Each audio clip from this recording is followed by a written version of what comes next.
welcome you to the second appointment of our infusion workshops. This time it will be about the well-being in education, and I will introduce you quickly later on, Yanis. Let me just say, for those who don't know T-HAP, I'm Alessandro Carbone, the director of T-HAP and the organizers of these workshops. We are a consulting, training, social research organization, and we focus very much on the topic of well-being for individual professionals and community. So our seminar, our workshop today is in line with our mission, with what we do in terms of professional activities and the care we have for individuals and professionals and local community. Today we are going to listen, but also to actively work with Yanis. Yanis Argelis is an educational and narrative consultant and trainer, but I will leave him the floor to introduce himself personally and then to make us work a little bit and reflect about the topic. Thank you, Yanis, for being here with us today. Yep. Thank you, Alessandro. Thank you very much. Thank you, dear folks, for being here today. And I mean, I don't know if you have a kind of a willingness to switch on your cameras even for a little while to see your faces. That would be great, because you see my face, but I don't see your faces. Hi, Lydia. Hi, Olga. Nice to see you. I mean, Alessandro said just a sentence for me. I will leave it here. I have this concept about not introducing so much myself and allowing you to discover who I am during the process, and also allowing myself to see where I am in every context. So thank you for coming. And I would immediately start by just asking you if it is possible, a very classical question, just to allow you to land in this space, actually to take care of our well-being as we are coming in another space from the one that we have been before.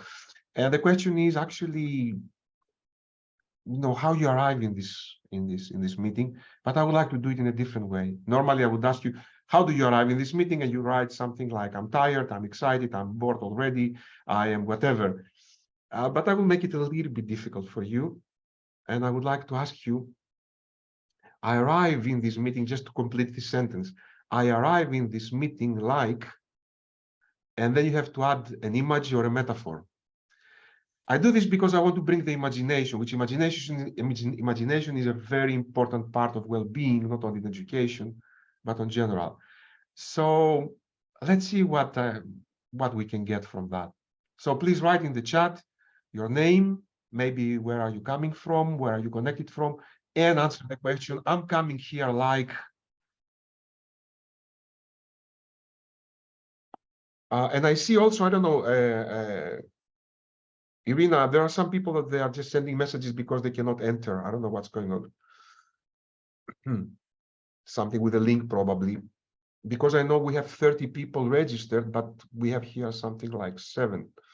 I don't see nobody in the waiting room, but I will send now, just right now, the email to all who subscribed. Yeah, just the link, and it looks like something is going on, but anyhow.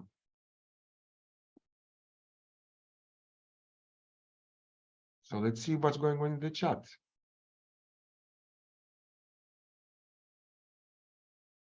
Running with coffee.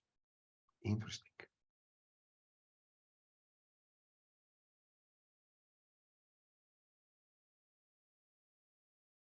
Beautiful metaphor, Alessandro. Thank you.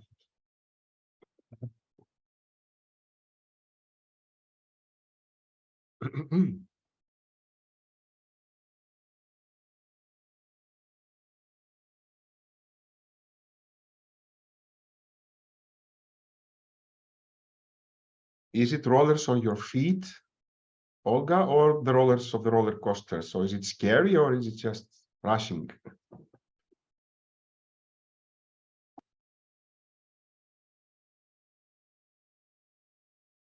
And we have the cat as well.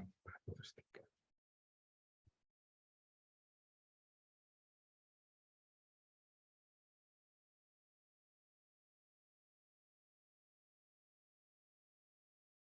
Greg, are you here with us?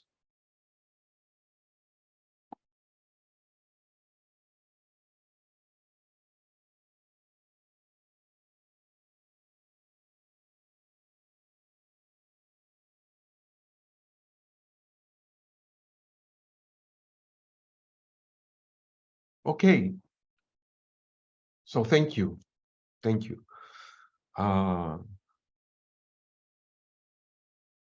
Thank you, Vicky. Okay, so maybe I could start, and let's see if Irina, if we have some people that they just find the solution to their problem. Okay, great. So I will share my screen, and I will just come up with a first slide, and then we go to kind of, again, a small intervention with you. All right, so there we go.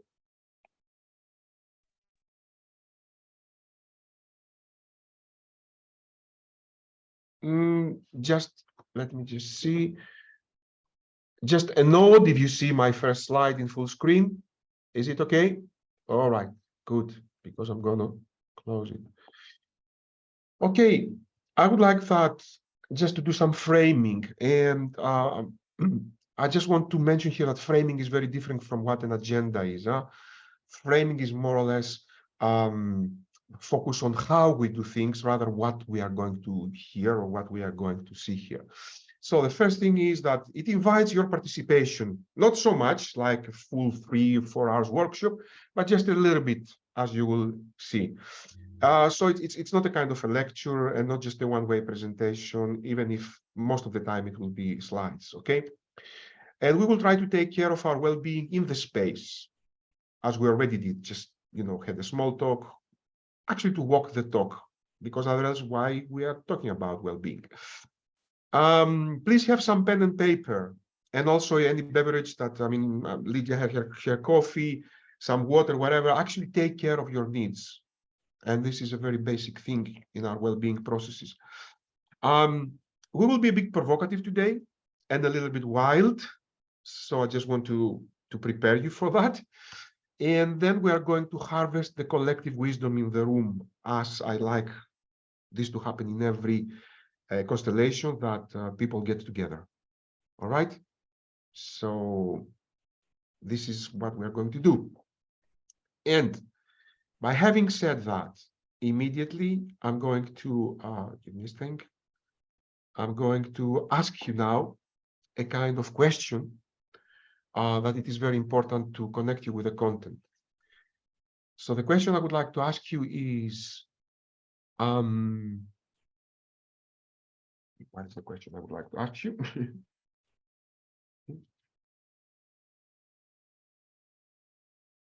Is what is your burning question when you think of well-being in education? What is a burning question that you have when you think of well-being in education? It needs to be one. You maybe have a lot, so you need actually to come up with one. And you will have something like 1 minute to reflect here in the plenary. And after you reflect, please write it down if you have a pen and paper, because then Irina will send you to breakout rooms, all right? And in groups of 3, you start discussing your questions. And there is no specific task, just you see the impulses of the other questions, and maybe you see if there are common threads or something new that triggers you, and so on, of the questions that your group mates have. All right? Spend like a kind of a minute here.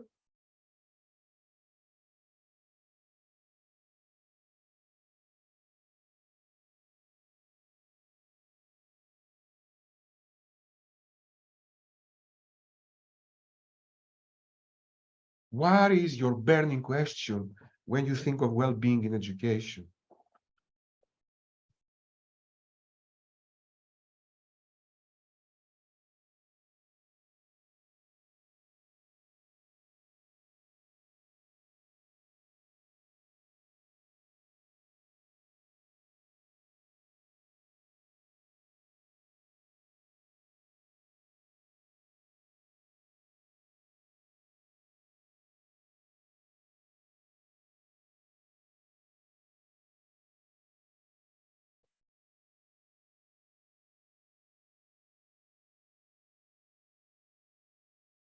Irina, I would say you just start sending people in breakout rooms, in small groups of how many we are? Yeah, in groups of 3.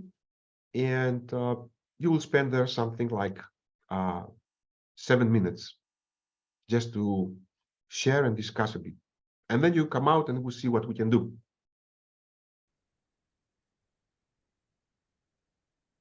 Ωραία. Καλώς ήρθατε πίσω.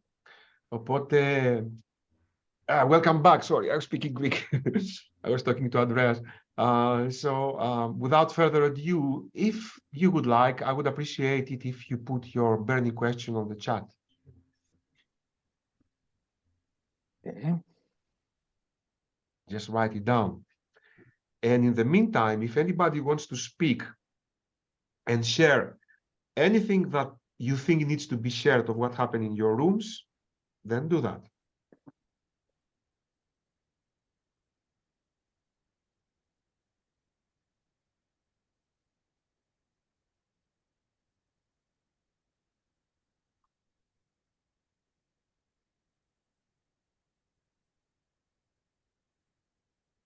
Will the learners enjoy the training I'm going to deliver? Yes. How does the trainer can ensure the well-being of the learners? We'll elaborate on that, Vicky. I just would like to remind you something that it's kind of my main practice. Questions, most of the times, it's not to be answered immediately. I believe questions are something that you need to reflect upon, and as a metaphor we use is hatched, like chicken sits and hatches the egg, and then after some time you see what comes up. And there is this beautiful saying that this is a very good question to be answered, to spoil it with an answer. And burning questions are really good questions. So what can I do to make my training engaging for all? What influence will artificial intelligence have on students and teachers' well-being? I think we'll elaborate on that as well, Lydia. How can I make learners happy, healthy, and engaging with their peers? Yes. Thank you so much. All right. Some impulses that are included in my presentation, maybe they touch a little bit your questions. Let's see. So thank you very much again. I will share again my screen and I will continue with some slides that I would like to share with you. All right, is that okay? Good? Okay.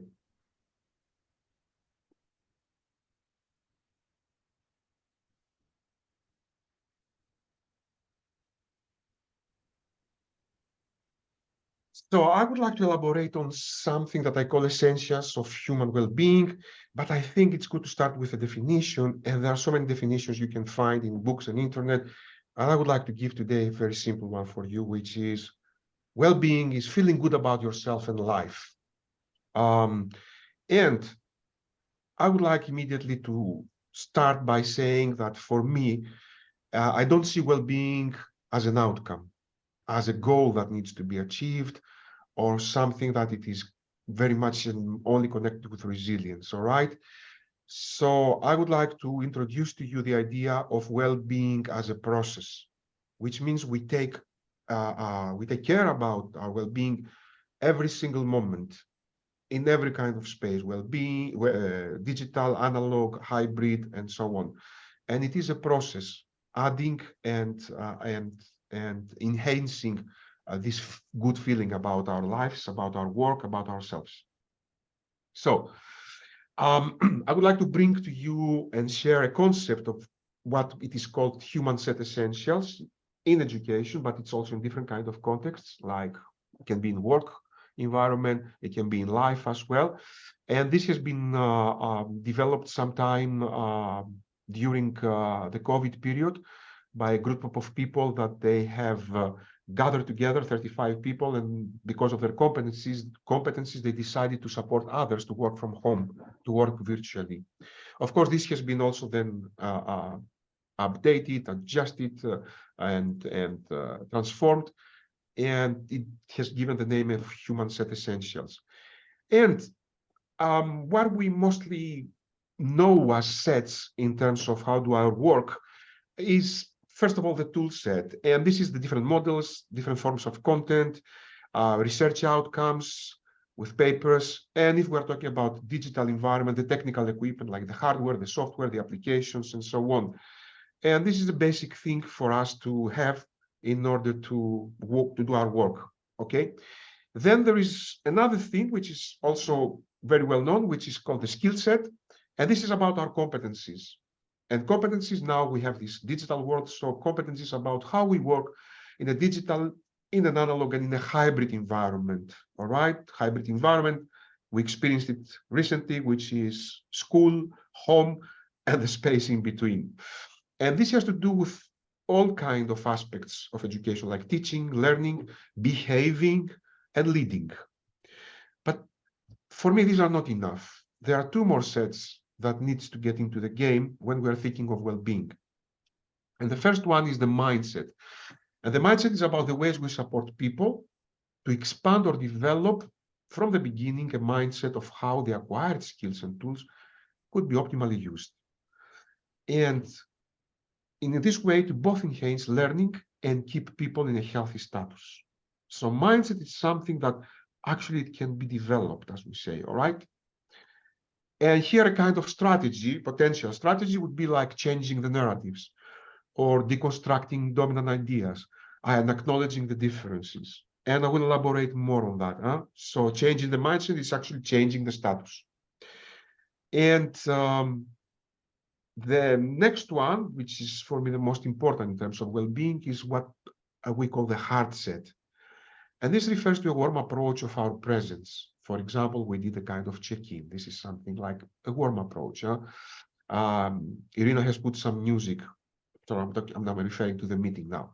It has to do also with a warm approach to our participation and to relationships.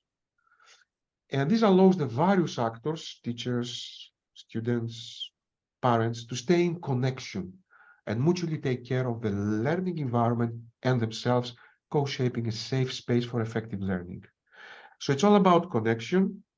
It's about creating, holding, and taking care of a space where connection blossoms, all right? And it always needs to be warm. And this is not happening so much, neither in schools, neither in working environments, for various reasons. So we would like to introduce that. And here the strategy is quite simple. The proposed strategy is actually invest and focus on human connection. And I'm talking about having it as a first priority at any cost, right? Are we okay? Good. So if we put them all together, tool set, skill set, mindset, and heart set. If I'm thinking of heart set, I would like to elaborate and dive deeper to that, because one concept that for me it needs to be included in the heart set is this, what I call radical self-care. And I call it radical self-care because it doesn't include only the self. Of course, it includes the self, but it becomes radical when it includes others, and it includes also the whole. The whole in terms of system. It can be the family, it can be the classroom, it can be the school, it can be the educational system, it can be the planet. Whatever each one of us would like to define as a whole when we're thinking of radical self-care. All right. So what we can do in order to start implementing this human set of essentials. First is, how do we design education? And education, I mean in the biggest context from the ministry, or in the small context when we have to develop a project for our classroom. And the idea here is, how do I take care of self, others, and the whole, as I said before. So if I break it down, is what do I prepare, share, communicate in advance? Like I did the framing. And then how do I appear? My physical condition plays a role. Am I tired? Am I angry? Am I bored? Am I excited? And how do I invite my presence and the presence of the others? And this includes also caring for my physical needs. As I said before, do you have a coffee now in this meeting? Do you have a snack if you're hungry? All these play a role. And also for me, the space has its own identity and presence. So I need to care for all the spaces with all its attributes. Is there enough light? Is there enough air? Is there desk temperature? If we're talking about digital environment, I think I should close all my notifications and so on and so on. And also regarding time, care for teaching and learning, lots of time. So how much is the duration? Even if the educational system says that the class is 45 minutes, how can I really shape these 45 minutes in order that the well-being of my students is at the core, is in the center? How do I do breaks? What I suggest people to do during breaks? all this play role of how do I design education when I have as a focus the well-being. Then, when I start, how do I start my day, the class, the teaching, the meeting, whatever? Welcoming people, small talks, useful questions like I did with you, framing, which it's not focusing so much on what's going to happen. Yes, we say that. But the important thing is also to include the how. So you prepare people. Hey, folks, it's going to be a little bit interactive. You will have some questions to answer and so on. Now, if it is online, you provide the tech guidance. This is what you need to do. Okay, you need to switch on your camera, you need to write in the chat and so on. You do various check-ins, as we call them. So a check-in for people to land is how you are coming today in this meeting and so on. Or in terms of content, what's your burning question? And then bring voices early in the room, as I did. So very quickly you pose a question and people speak or write. Okay, that's very important on how I design. Now, we are coming in this idea about technology, and it's the hype and highlight of our days, especially with what happens in the area of artificial intelligence, which I will say a few things about that after. So technology for me is about how I embody and live and promote a new mindset and a heart set about technology. And I explain what's a mindset and heart set. And by that, I immediately bring my metaphor, all right? So for me, I would love that, and which is what I teach, that people need to see technology not as a tool, but as a partner. Technology not as a tool, but as a partner. It makes a difference, this metaphor. What happens with partners, either life partners or work partners? We start by trying to understand each other, our needs, our obligations, our rights, and then we start communicate with each other. And I think this is a good way to deal with technology, especially the way technology is evolving now. That's important. All right. Now, what it has been very recently a kind of the core thing of our lives, it was that we had to work from home. And this has actually, there is a big discussion if this will continue in conjunction, in complementary processes, by going to work and also staying at home. Very quickly, I will just share with you some strategies. So because I think it's important, maybe also you find some ideas there. How can you do this in the analog? How do you do this in the classroom, for example, or in your working environment, or in any kind of meeting? The first thing is invite and allow the quotidian to come in. I talked about that you are at home and suddenly your children just pass by, or your cat just jumps on your keyboard. That's okay. Allow it to happen, because this is real life. All right, you are not in a vacuum by just being online. It's really good to have a kind of disconnecting from virtual environment for the hours that you define per day. When things get tough in terms of technology, mechanics, in terms of psychological needs, ask for support. This is very important. Now, play a little bit. How can I bring more analog into the digital world? Instead of writing in a Google Doc all the time, just use pen and paper, as I ask you to do. How do you bring more physical in virtual? So, for example, stand up, move a little bit. When you do a break, stretch as you are online. Even, exchange jokes and laugh. That's very important. It enhances your well-being strategies. Check-ins, check-outs. I think this can include playfulness. They just enhance the relationship, and have frequent breaks where you care for the body, as I said. And avoid inducing infobesity. So actually don't give so much information that make people feel, get them into an obesity kind of situation. All right, a big topic now. So, we have only 1 hour, so I'm just going to very, very elegantly, I say, touch some things for the new thing that now gets into our lives. So I would like to say that I will try to do that, always having in focus the well-being, all right? Because we can share a lot about the new thing here, the artificial generative intelligence. But in this presentation, I would like to focus a lot on the well-being. This beautiful comic, actually depicts and shows very much how do I see this new thing. I will read it very quickly. This is Calvin and Hobbes. So Calvin says, wow, it really snowed last night. Isn't it wonderful?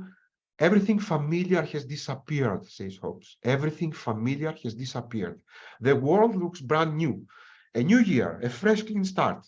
It's like having a big white sheet of paper to draw on.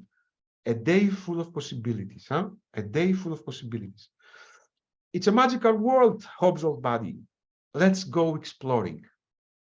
So this is the mindset and heart set that I'm developing now of how I deal with artificial generative intelligence. And this is what I would like to inspire you of, okay? All right, so what's going on out there? So these are some sentences from discussions, from articles about the new hype and the new thing, all right? A lot of people say, I'm afraid of losing my job. Some articles talk about moral panic, the ethical thing of the artificial intelligence. Some people, they say, I'm excited, I'm using it every day, I want to experiment. Some people are anxious about the data and how it is used. And there are people that are still confused. So you see, there are different kinds of human emotions and attributes that definitely they get into the game now that this AGI is coming into our life. So it affects us from the very, very indirect point of view, our health and our well-being. Okay, now a little bit of terminology, just to know what we're talking about. You will see this abbreviation LLMS, which means large language models. And these are artificial intelligence tools that can read, can summarize and translate texts and predict future words in a sentence, letting them generate sentences similar to how humans talk and write. I would say quite similar, okay? Then we have the famous ChatGPT. Maybe you know about it, maybe you have already used it. This is a large language model that has been trained on a vast quantity of text data. Actually, it's the entire internet up to September 2021. Can you imagine? The entire internet is the content that this machine has been trained to. It is the fastest used app in history of humankind, with 1 million users after just 1 week of its release. And today there are more than 100 million users. Actually, this was January data. I think maybe it's much, much more today. Now, there is the new thing, which is called GPT-4. It's kind of the upgrade of ChatGPT. The other thing, it's still there, but you can imagine that immediately it has been upgraded. And I'll give you a number just to understand what's going on. Microsoft have invested 10 billion in the company that invented it, the OpenAI. So 10 billion is it's a huge amount of money, I think, 10 billion, right?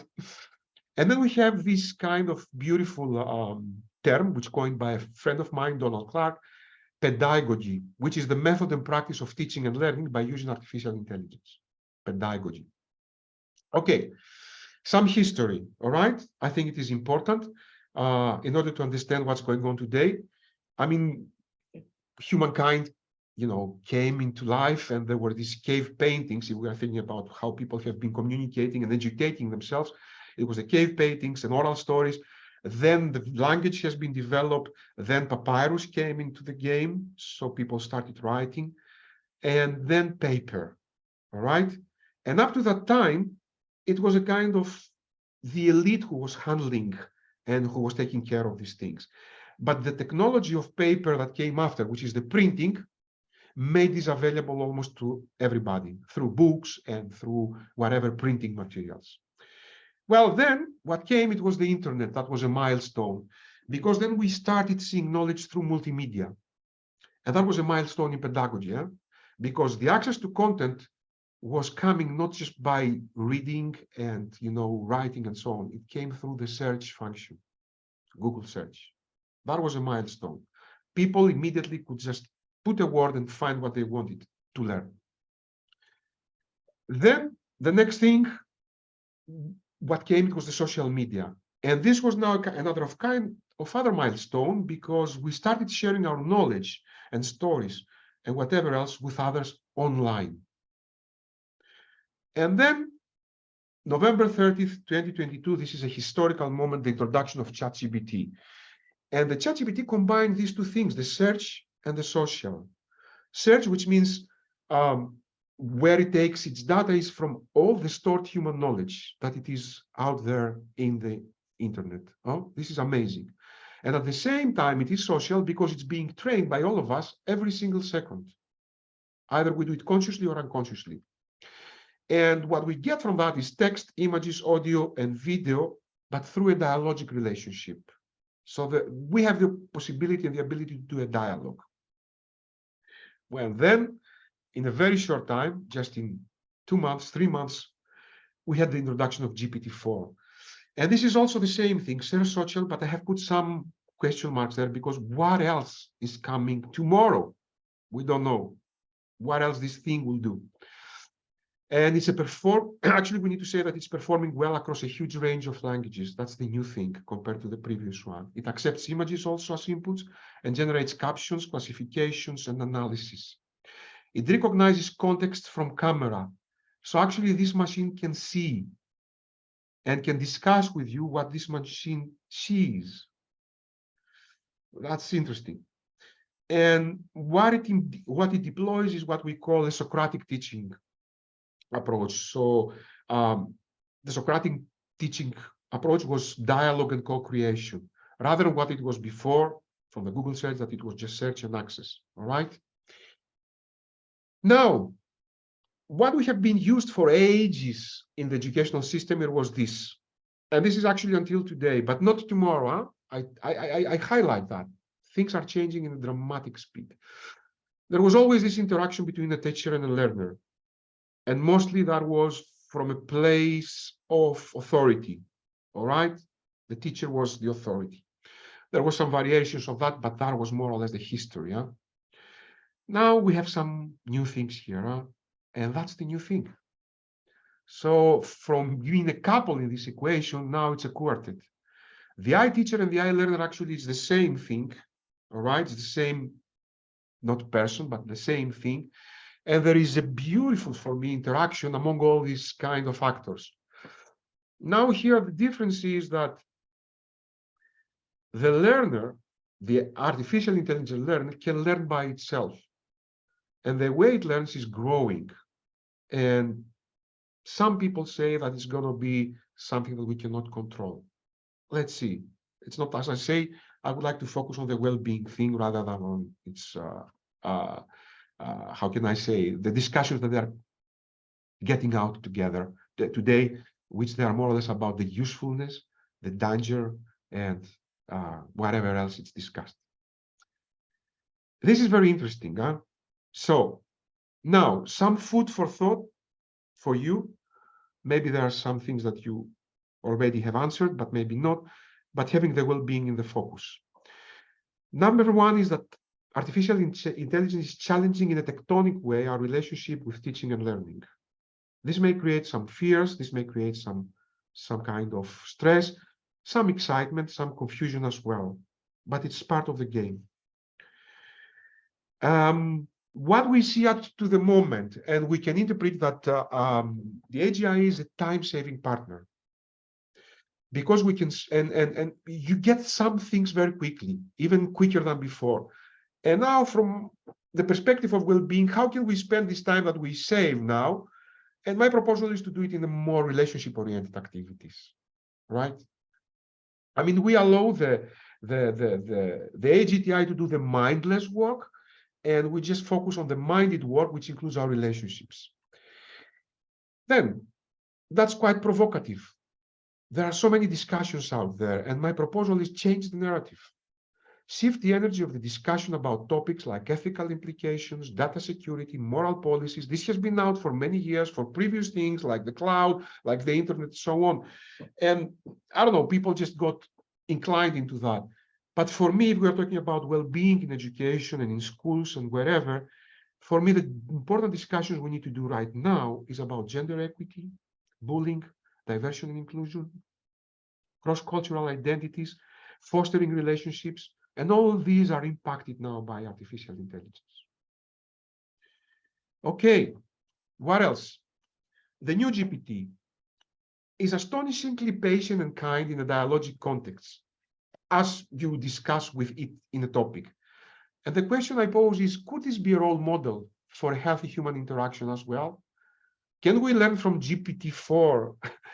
How can we actually reinvent and find the good ways that we used to communicate before we find ourselves in this hugely polarized world at the moment? And think about, I don't know if you're familiar with the Vygotsky's social constructivist theory, that actually learning is not something that it is individually oriented, but it happens in the social environment. And the social environment now includes GPT-4. And another question, what will be the impact of the introduction of GPT-4 to the underdeveloping world, where the needs are acute and urgent? So can you imagine if satellite, let's say, connection brings this kind of interaction with countries in Africa that they struggle with a lot of things now? Very interesting question for me. And actually, it opens a field of learning experimentation where imagination and playfulness are at the core of it. Very important human attributes for well-being. And I have witnessing people, they play with imagination and playfulness with these kind of platforms. I'm closing this presentation, I would like to bring also some philosophical impulses and assumptions. So there is this thing that maybe most of us would agree, that anthropocentricity and interconnected relevant systems of thought like patriarchy, colonialism, capitalism are responsible for the most serious problems of our world today and for the way human relationships have been shaped. So the human exceptionalism in education is coming from that, this idea that a lot of things in this context are unique to humans. And I think this is challenged now. It may be challenged more, or if it's not, it needs to be challenged in order to liberate a more inclusive mindset for teaching and learning. We always compare to the machines, and I think that's not a good thing. And but also we need to escape from that some things can only be done by humans. And it's not about what is truth or not. Maybe it's the absolute truth. The thing is, when we escape from that, what kind of liberating mindset we create in order to deal effectively and in a useful way with the artificial intelligence as it happens today. And when I mean useful, I'm always again thinking of how it impacts our well-being. Okay, now I'm coming back to the well-being definition, because I would like to add to what I said about that well-being is not an outcome and that it is a process.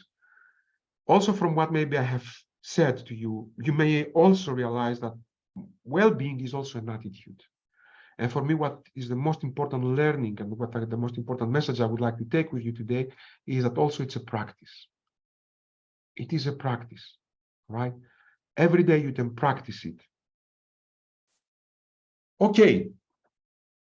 Concluding remarks. Again, I always think the most basic assumptions because it gives me the idea to explore and to play with them. So healthy human relationships are the foundation of a healthy digital education. All right? Because I'm talking about the digital education now, because we are talking a lot about the AI. With the narrative practitioners, we say that a word makes a world. So explore existing metaphors, and if they don't serve you anymore, find new ones. The idea of, moving from the idea of technology as a tool and seeing it as a partner. We are very keen to think about models all the time and try to get as much models we can as tools and implement them, but think. Amongst others, the models are the carriers of the values, beliefs, and patterns of their designers. And they always need adjustments and reconsiderations about their use and efficiency in every given context. All right? Same happens with the models of artificial intelligence. You need to find your way how to use them. All right? And for things to change, we need to start by deconstructing the linearity and the reductionistic characteristics that may dress them. I give you an example. There is this kind of idea that well-being in digital education takes place in digital and education. We always try to deal with things about education focused on educational initiatives. So, some deconstructing questions for you. What if preparation in the analog world becomes essential? Essential working in digital world. What if our personal well-being status plays an important role for the others? and the digital system. I think this was related also to the question from Vicky. What is the relationship among technology and education with other contexts? So economy, ecology, art, media, law, science, politics, family, identity, culture, etc., etc., etc. So it's not only about education and technology. And changing a mindset or offering a new one cannot happen by imposing it, neither by teaching it. I'm sorry, dear teachers. It can only happen through inspiration and then with practice. That's my belief. That's also part of my experience. If you inspire people in order to practice something, then learning takes place in a very different way. And for me, this requires a role model and a great story as well.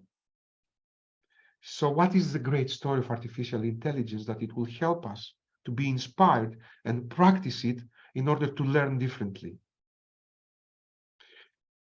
And please expose yourself in as much as many opportunities of new, innovative, and mostly radical experiments, practices, and experiences.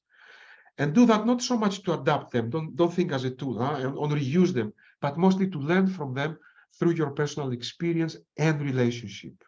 What can I learn from artificial intelligence? The way now, generatively, it comes to my life. So, artificial generative intelligence. Regarding that, well-being in education can be supported by the introduction of imagination, playfulness, and mutual creativity. And the narrative that supports this is that AGI is here to augment our intelligence and not to compete and replace it. Let's move out from this narrative that machines will replace us. Even if they do, it's not useful anymore or now to think about it, all right? Because it blocks our imagination and playfulness and willingness to work with that. Thank you very much. It took a long time, but I hope you got some messages from that. And I would like to stop sharing and come back to you. And wow, it's already almost 4 o'clock, but I would like to just open for a few minutes, just 2 minutes, to share some impulses in the chat. We cannot meet again in breakout rooms, that was the intention, but share some impulses in the chat as I will be handing over to Alessandro. He has also some things to say, but maybe Alessandro in a minute, just allow people 1 minute to reflect on what they have probably been provoked or inspired today. Yeah, we can give space for a couple of questions, Yanis, either written in the chat or vocally. So please. Yes, if there is some time from your side also to yes. speak out. For us, it's okay. Please.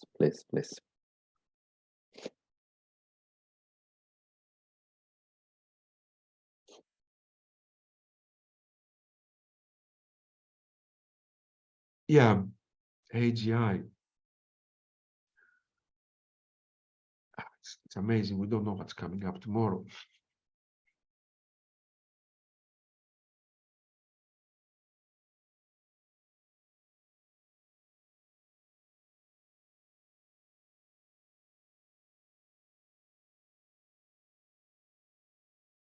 Yeah, thank you, Olga.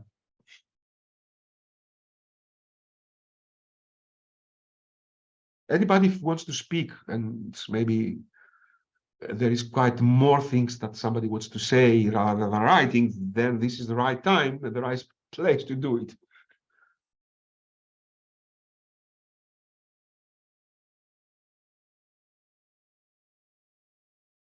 Yanis, if you agree, I would like to say something instead of writing because time is running. In Yes. my opinion, among the plenty of interesting things you have said today, I found really very interesting the concept that some partners, not only tools as artificial intelligence, can give more time to focus on quality of relationships in a sense. At least I understand this. So probably, let's say, during teaching activity or training activities with students and different groups, having these partners that can speed up the technical learning process, let's say, we can work together to to care much more better our needs, our, let's say, interactions, and even to understand better in terms of teaching students, teacher-student relationship, our, let's say, expectations or, let's say, needs in general. Because I saw that teachers are always overloaded because of curricula, because of programs, the objectives they have to respect and to get. And students try to follow this rhythm, let's say. And I don't know if it's so easy to take care of relationships. So in this case, we can balance, we can have the chance to balance better these aspects. Yeah, it is an opportunity, Elena. Thank you, as you said it. It's an opportunity. And there is a trap here, huh? There is a trap that, you know what happens when some time is saved, the systems, they see it as a vacuum and they try to put things in. So I'm afraid that students will get much more overwhelmed now, even if they do their job with the help of artificial intelligence.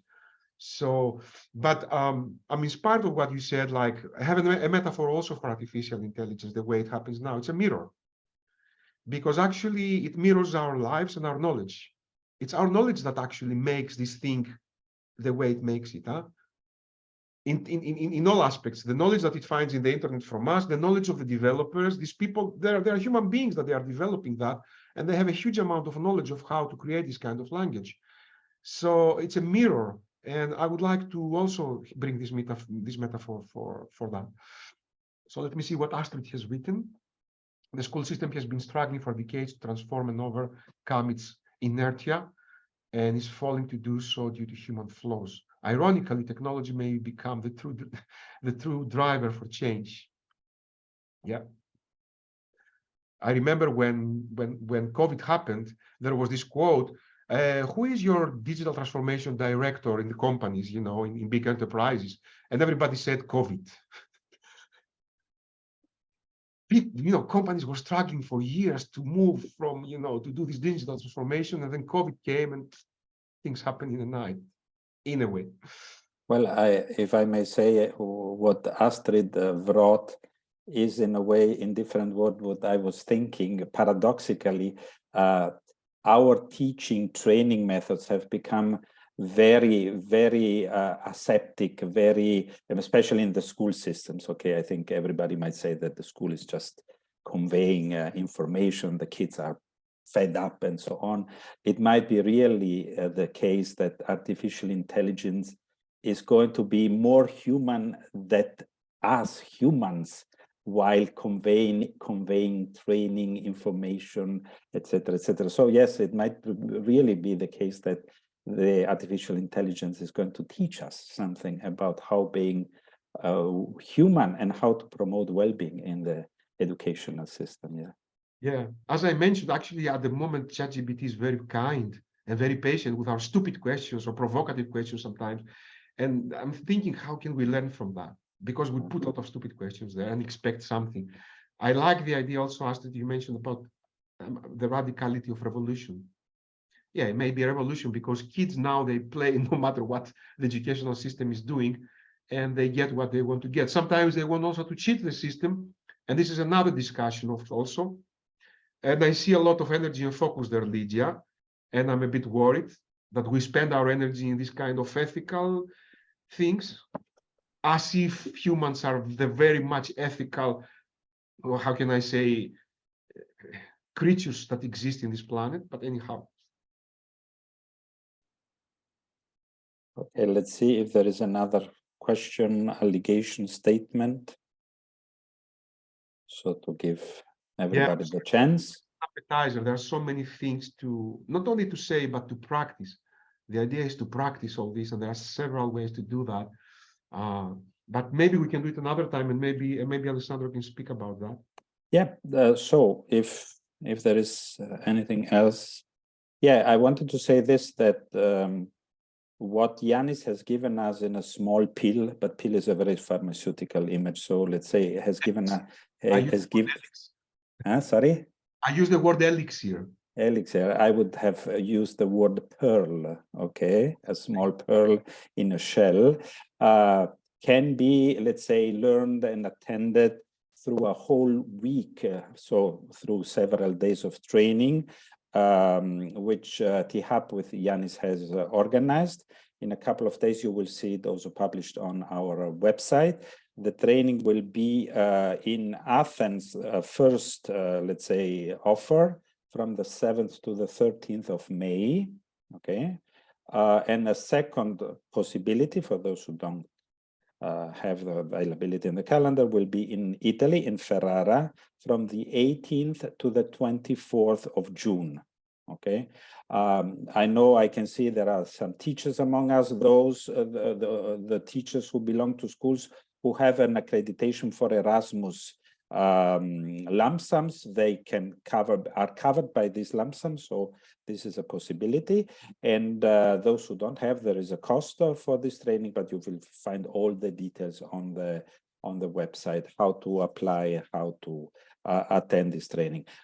Mentioning, since Olga mentioned neologism she has heard today from Yanis' presentation, you will learn not only about check-ins, check-outs, mindset. It's one other word which I know because I have attended Yanis' training is the curiosity, okay, which you didn't mention, Yanis, today, but I think this is another element which those who will attend this training will acquire. So this is as an information for those who want to go more into depth of what Yanis has done today with us, offering just a brief excerpt. There will be the chance to practice and to really enter into the mindset he has presented us. I would like also to remind you that our next appointment of the infusion workshops will be on the 27th of April, the last Thursday of the month, as usual. And we will have Emilia Marguizu-Gica and Marco Schneider. Both are psychologists and psychotherapists, experts on the topic of adolescence. So the title of our next workshop will be Adolescents, Schools, and the Zeitgeist. Is prevention possible? Okay, so this is especially meant for trainers, teachers, schools, parents, obviously, parents of adolescents, but also parents who still feel being adolescents or are have children who will become adolescents in short time. So this is our next appointment. I would like also for all of you to make you aware that T-HAP is able to issue a certification for this training within the frame of the Europass digital credentials. Okay, so all of you who have applied through the website of T-HAP in the next days, you will receive this Europass digital credential, which we are in the position to share with you. Now, to go towards the end, we have a small evaluation. We have 3 questions for you, which will appear right now. Thank you, Irina, for that. And this gives me the chance to say thank you to all of you for the warm participation. I hope it was useful for you. I hope you got what you were expecting. And the appointment is for next month on the 27th of April. So thank you very much. Please answer the 3 questions and then we are free to go. Bye from my side. Bye.